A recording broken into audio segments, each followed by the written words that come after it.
All right, we're doing it. There you go. We are live. Sounds good. Hey, I'm welcome to the ready. Shut Up and Ride podcast where we interview, yes, good.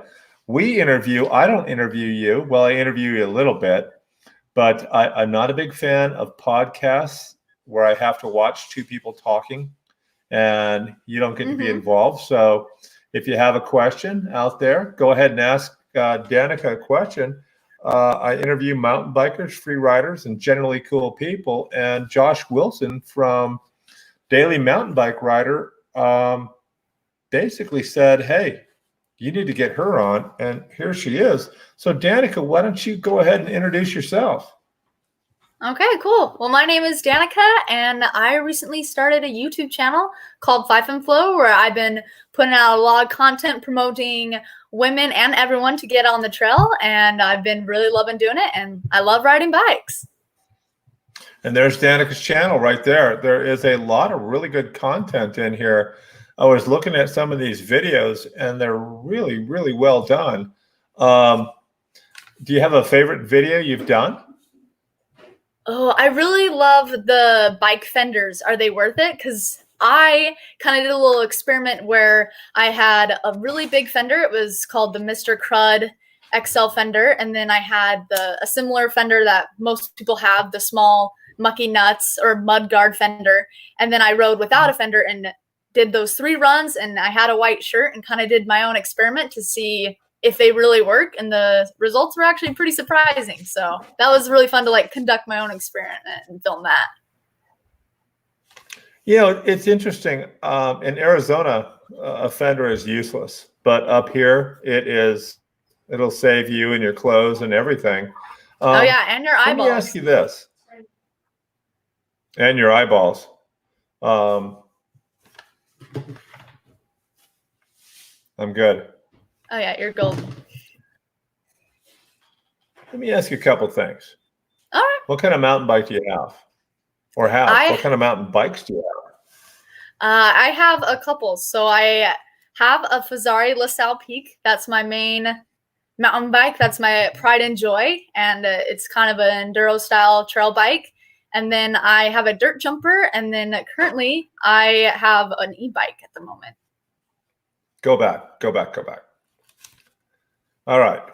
Okay. How old are you? You're I'm 16, 23. 17? You're Oh 23. no, Same. 23. I know I look young, but 23. How long have you been riding? I've been riding a little under 4 years now. I got What got introduced you when I into was it? 19.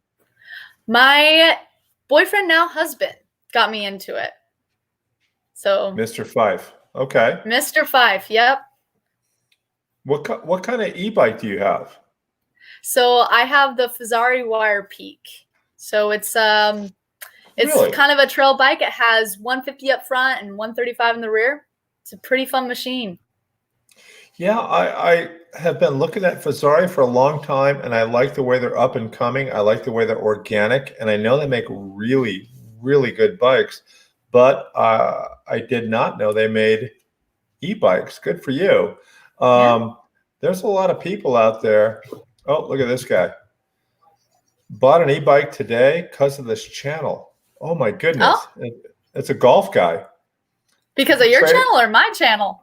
I just put out a video today of this podcast, and Oh, cool. I'll ask the question a little later. But I'm a big e-bike evangelist. My brother's a huge e-bike evangelist. Run Bike Mike says, "Oh, I talked about that bike on my podcast." I didn't know they were doing that. That. Which one do you like better, your acoustic or your e-bike? So I think I will always just love my LaSalle Peak a bit more, just because I do love working really hard on the uphills and on the downhill. I just love how maneuverable it is and how light and poppy.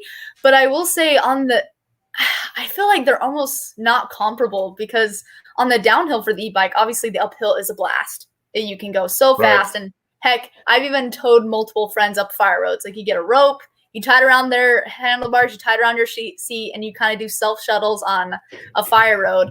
But on the downhill, since I'm normally kind of a light rider, I really like how the e-bike just keeps me planted to the ground, and I can really accelerate through corners, and I feel that extra weight, and can be helpful at times. That's a really great point. I think people miss that. I was thinking about doing a video. My wife rides an e-bike as well as I do sometimes. And I think one of the biggest things that's lost is you can push a big tire. Like I used to have a 2.5 on my hardtail, and my wife rides like a 3.2 or 3.3. That's a big boy. Yeah, but you get great purchase on the way down, exactly like you said.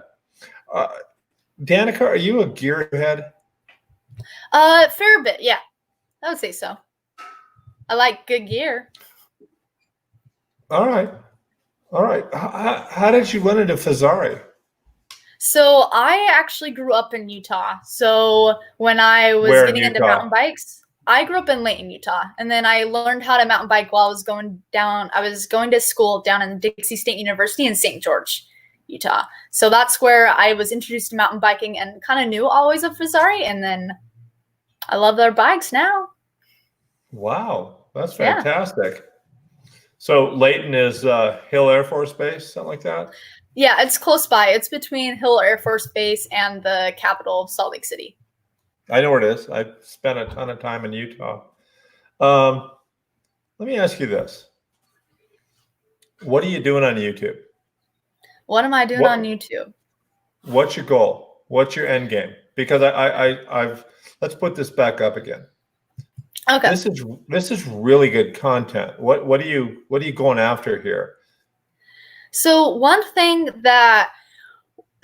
me only been biking 4 years, I remember pretty vividly what it was like to be a beginner. And I would always go on YouTube for tutorials, like tutorials of how to bunny hop, how to wheelie, how to learn bike body separations, or like how to gain confidence on the trails. And it was kind of discouraging to see no women making any content. And the content was great, but it is moving to Bellingham, there's a great community of women bikers, and it was really inspiring to me moving from St. George to here to really get a sense of that community. And I know what it's like to not have a mountain biking community that inspires you and pushes you. And so I kind of want to be that community for others that aren't able to have the community where they live. That's really well said. So I have a bone to pick with you then. Okay. Here's the deal. Can you see the little logo of you with your helmet on and your... Yep. My profile picture. What's up with that? I can't see you. Like I can tell you this. I'm no OG in YouTube. I don't have that many subs. I've got close to 8,000. However, people want to know you, Danica, and you're covering up your face. And what's up with that? You know, I haven't really thought about that. I always just thought it was a cute picture, and it was the first thing right when I started this channel. Just thought, let's just put that picture up there. And you probably find out the more you go, the more people want to know you. And I always tell people my story, like, I don't want to be on camera at all, and I never wanted to be. And I've done 150 videos, and it's only the last 30 that I'm willing to be on camera. And so you obviously are very well spoken and very articulate, and that's my bone to pick with you. I can't tell you what to change, but people want to see you. Yeah, maybe without the goggles. Yeah, maybe without the helmet. You know, I'm just saying. That's just me. This guy's saying I don't have a problem with e-bikes. I live in New York, and e-bikes are not allowed on the trails and state parks. Almost all the good riding around me is state park land. Do you guys have any restrictions on e-bikes? Yes, we do. Up in Bellingham, a lot of the trails around here, or a lot of the mountains, are restricted to e-bikes. So you can only ride where they're allowed. So up in Canada, so I'm only, 20 minutes from the Canadian border, and Canada is really, really open to e-bikes. And so you can ride in there. Obviously, the borders are closed, and so there are some RV parks in the area, or just if they're unsanctioned trails, they're unsanctioned for everyone, including normal bikers and e-bikes. So take that at your own, I don't know, disclosure or whatever. Yeah, I'm an e-bike evangelist, but I do have Yeah. reservations about them. I can see why a city council would go, no how, because there are groups of people that are jailbreaking them, making them go 40 miles an hour Yep. and ruining it for everybody. Johnny Corners says it's about time you put another person from Bellingham on your show. Bellingham rules, by the way. Oh, yes, it does. Yeah, whatever. Oh, have you been Whatever. up to Bellingham? Josh Wilson's and there's no reason for me to go to Bellingham. Oh, no, you need to make it to Bellingham. Bellingham is probably, I go on trips and I start missing Bellingham when I go. I would love to. This guy says, I'm from Oregon, and I figured out what's the deal with the parks around here. Oregon and Washington are very similar. What would you do for e-bike rules in parks, Danica? See, that's kind of a hard question because ever since I've gotten an e-bike, I wouldn't say it convinced me to, accept e-bikes everywhere. Because I do think it's a fun tool. I think it's great, but at the same time, I do see the sides that the people that are against e-bikes, where we do cause more trail damage because we're probably riding farther, we're riding more. I disagree. Okay, we can talk about that in a second. And then also collision on two-way trails. You just can go so fast that I think that I would say traffic needs to be better organized and for more trail use, but New Zealand's doing it, Canada's doing it, and they seem to be loving it. So I think that we should be able to accept them, but I think that we need to organize our trails in a way to accept e-bikes. Now, that's a really good point. I don't believe they tear up trails any more than anything else. So they don't tear up trails, but you ride more with them. Like you ride, and rather than 10 miles on your bike, you ride 20. That's true, but I'm sorry, I can't do that. But your other point about two-way, I just because I never thought of it doesn't make it not a great point. That's a really smart point. I never thought of that because I have gone 14, 17 miles an hour up a hill, and that is that's a really good point. What's your worst injury you've ever had? Ooh, I think my worst injury, it's either between I got a really bad concussion, which was like, it's silly because it was on the trail I know the best, the injuries always happen when you like let down your guard, you're riding your favorite trail and you're not thinking. So I got a concussion alone on the mountain, thankfully got down. And then I broke my arm, a year and a half ago when I went off a gap jump that I just didn't quite make the gap. So those are probably my worst injuries. Nothing too crazy.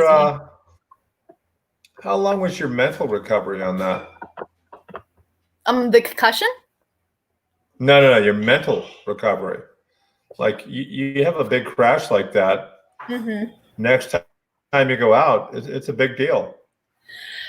Yeah, I would say mentally I was a little chicken when I came back from any injury because I have had a couple injuries, a little less minor than the ones I mentioned, but I would say I was a little timid, but slowly started making my way up and just realizing that when you do get injured like that and you did have this crash and you made this mistake, you don't have to jump right back to where you were. Like you can do baby steps getting there. I think because I've had an injury where I got injured and I tried to come back just like that and I got injured again. And I think that's really taught me to slow it down and like take your steps of progression to get back where you were.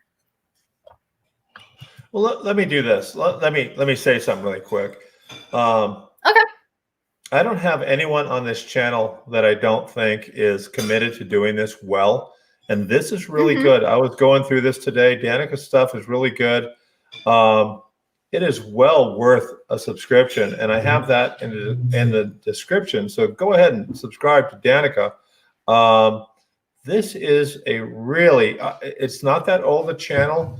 You can say, I knew Danica when, and do it. That's what this podcast is all about, promoting other people's channels. I didn't do this because I'm doing Danica a favor. She's doing me a favor by being on here. It's fantastic to have a woman on this podcast finally. Tell me what Am I the first? You're I've seen some wives and girlfriends show up, but you're the first singular woman. My knucklehead brother says, Danica, your pic and your profile with your helmet on is great. He's an asshole. He doesn't know anything. People want to see you. What about that, Danica? I mean, are you trying to do this for women, or are you trying to do it for everybody? So I think everyone, because obviously what I want to do is I want to get everyone out on the trails, because if this sport has really enriched my life. And so honestly, most people that I meet, I bring up mountain biking, and if anyone's willing to go, I'll take them. And I think just sharing the sport and sharing and kind of eliminating barriers to get into the sport or develop skills would benefit everyone. Agreed. Are you on clips or flats? Mike wants to know.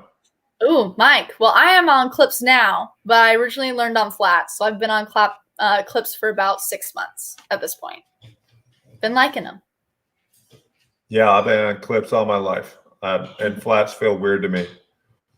I do, however, have flats on my e-bike, and that keeps me sharp, because you kind of get lazy with dropping those hills when you get in the clips. You do. And so you do. When I switch it up and ride my e-bike, I think, oh yeah, this is a friendly reminder when I get bucked off the e-bike.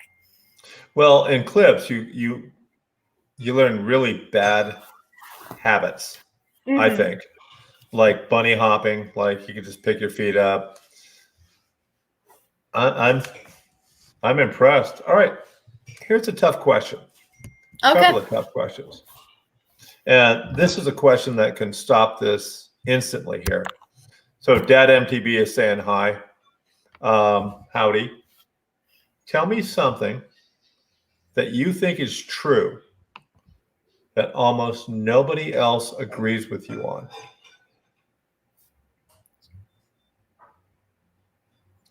You didn't think we were going to talk about hubs and carbon wheels, did you? I have great Reynolds carbon wheels. They're awesome. But they're a something sponsor. That's true. They're a sponsor of me as well. Oh, Reynolds?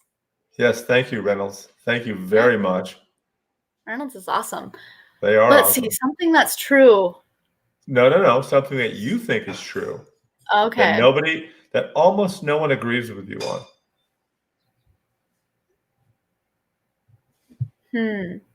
We can come back to it. I think, oh no, I got it. I think everyone can learn how to wheelie, and a lot of my friends don't think so. I think everyone, if they try so hard enough, they can learn how to wheelie. But I have a lot of friends that say you have to have the wheelie gene. You either have to get it or you don't. And I disagree. Okay. Yeah. That's a good answer. Here we go. Cake or pie?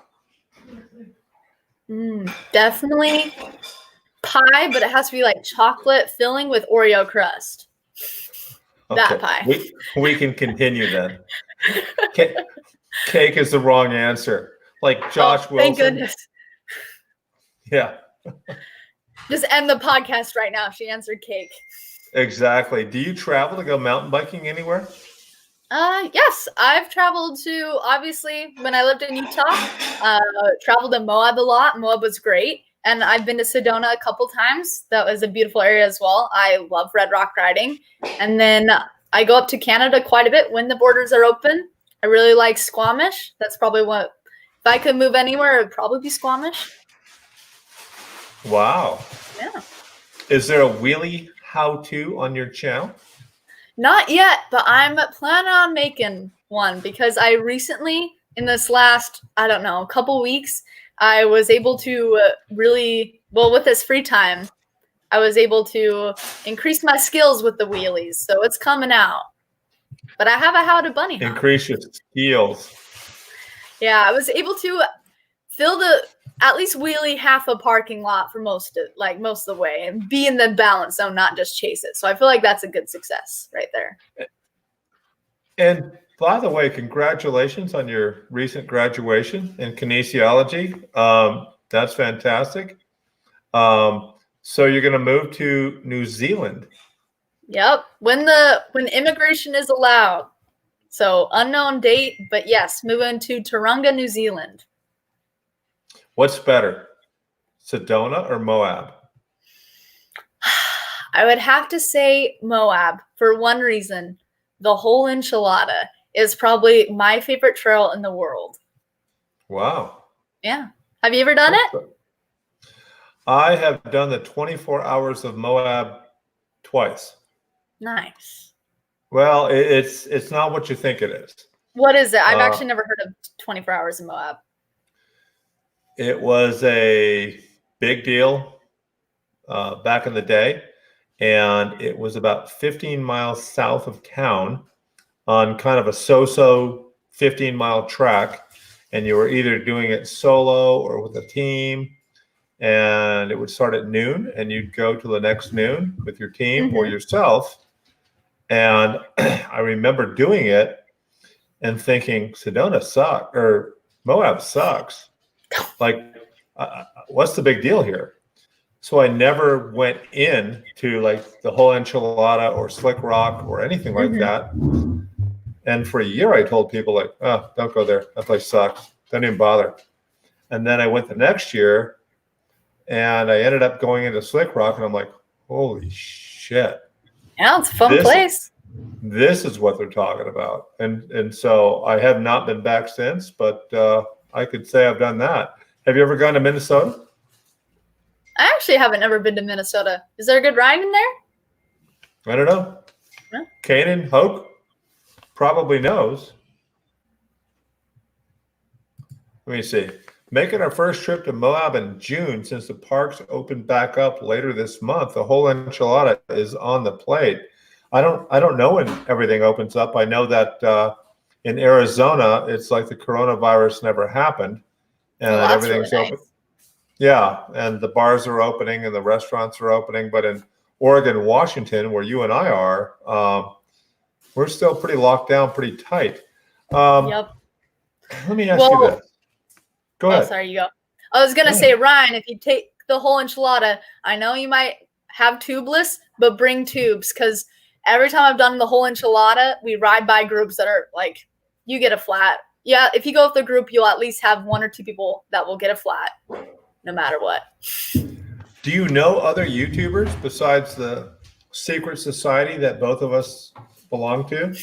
Secret Society. I know, is Jeff Kendallweed a part of the Secret Society? I haven't seen him. He is. But he is. Well, he shows up now and then. Okay, that's pretty much the only other YouTuber I know. Yeah, he's a very nice kid. Very nice. And oh, here's this guy. I'm going to be biking in the U.S. next year. Can't wait. There's no chance. This is a Canadian guy. They won't let him in the country. I guarantee that. They announced today that Arches and Canyonlands open back up after Memorial Day. So I guess that's great news. That's really great news. Let me ask you this, Danica, and before I do this, here, let's do this. So Dad MTB, this guy's name is James. He has a kid named Justin who's killing it. It's called 1MTB. Thank the Lord he doesn't look like his dad. So this is Mom MTB turning in for inspiration. What kind of inspiration would you give other women? Just ride your bike. I think that women should realize that. How do you start, though? That's easy to say. How do you start? Well, I would just like to say that on the trails that you are accepted and that you can progress beyond what you think. I think a lot of people just kind of stop and just think, well, as long as I can ride the trails, but I have walked through my friends' progression over the years, and it's just you can. I'm trying to figure out how to word this. I just would like to say that you are capable of a lot of things on the bike that you don't think you are. That's well said. Let me ask you this. So let's say you're a woman, you're a mom, you're a single woman, and you show up at some place. Is there a difference of being welcomed as a guy or a woman? I mean, is it intimidating for a guy or a woman, or more intimidating for a guy, or you know what I'm saying? Yeah, I get what you're saying. I guess it kind of depends on the place. My experiences personally, I have always felt really welcomed. I even kind of was talking to my husband when we first moved here, and he was kind of more intimidated because there was like such a, with the riding, sometimes he felt like he had to be better to hang with the guys or to meet these guys riding the trail. And I feel like with the women community here, it was like, come on in. And I always felt really accepted getting on the trails. And I feel like mountain bikers in particular are a very welcoming group. They are, and that's really well said. There's a lot more peer pressure, I think, with guys and kind of approaching goofy groups of guys that are still, I don't know. I wish it was like what you're describing with women a lot more. My buddy Sonny here says he was amazed how many women were doing the trails at Whistler. Have you been to Whistler? Oh yeah, he might have saw me there. Nah, look at it's me, Danica. Like, don't you recognize me on the lift? No, I'm just kidding. No, because I saw your icon and you have a full face helmet and a goggles on. Look at you. That is true. That is true. I'm just saying. I'm no expert, but it is really cool seeing women at Whistler. I remember going there a couple times, and I was honestly pretty surprised and pumped to see how many females were out there. That's good. Dan Ziggity says, I would tell women that there is a lot more MTB than big jumps and killer gnar. There's room for everybody on the trails, in my humble opinion. I would answer that a little bit and say women can do big jumps and killer gnar. So there's, I think this is a gender neutral sport, which is one of my favorite things. Let me ask you this question. What's your favorite word? Phantasmagorical.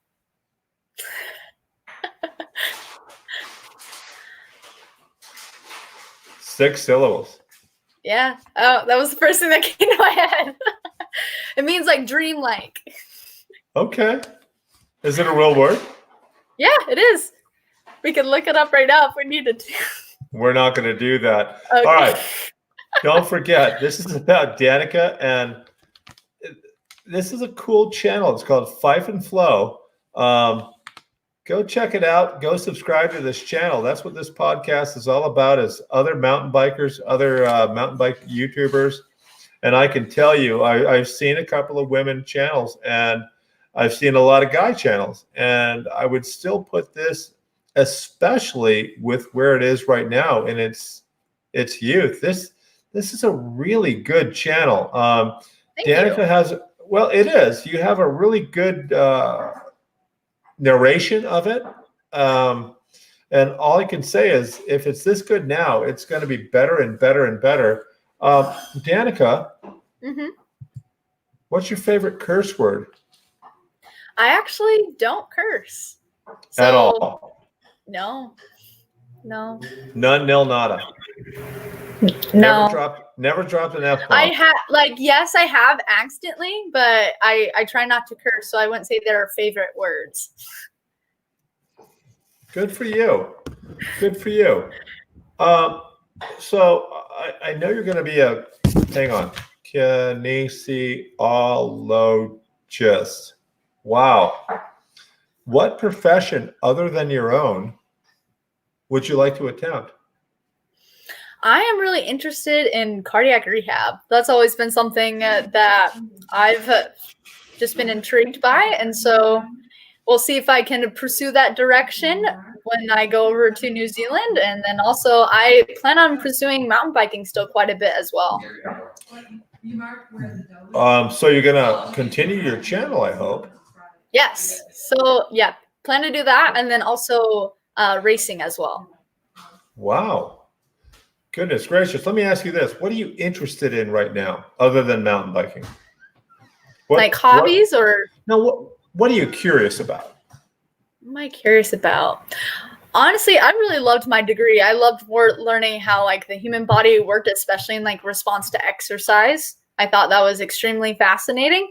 I really like, this is mountain biking related, but not exactly, but fitness and how the human body makes these adaptations and gets fitter. And oh yeah, show the muscles.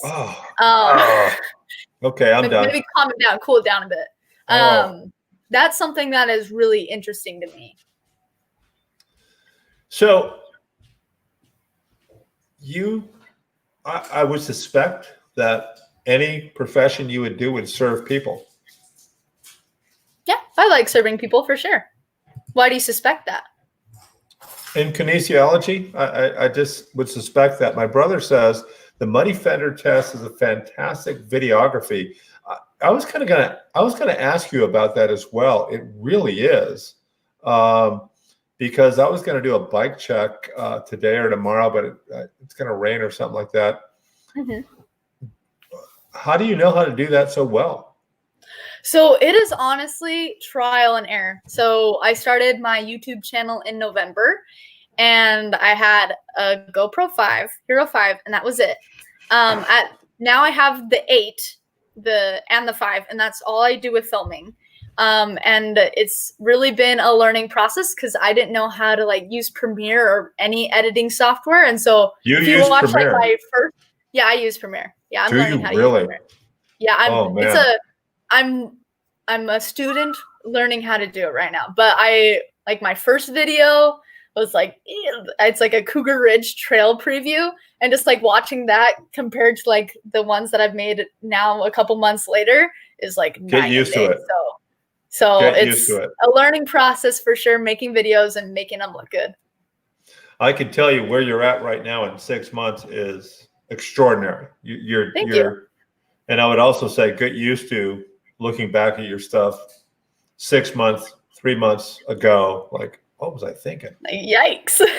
And Premiere is that's a big girl software right there. Yeah.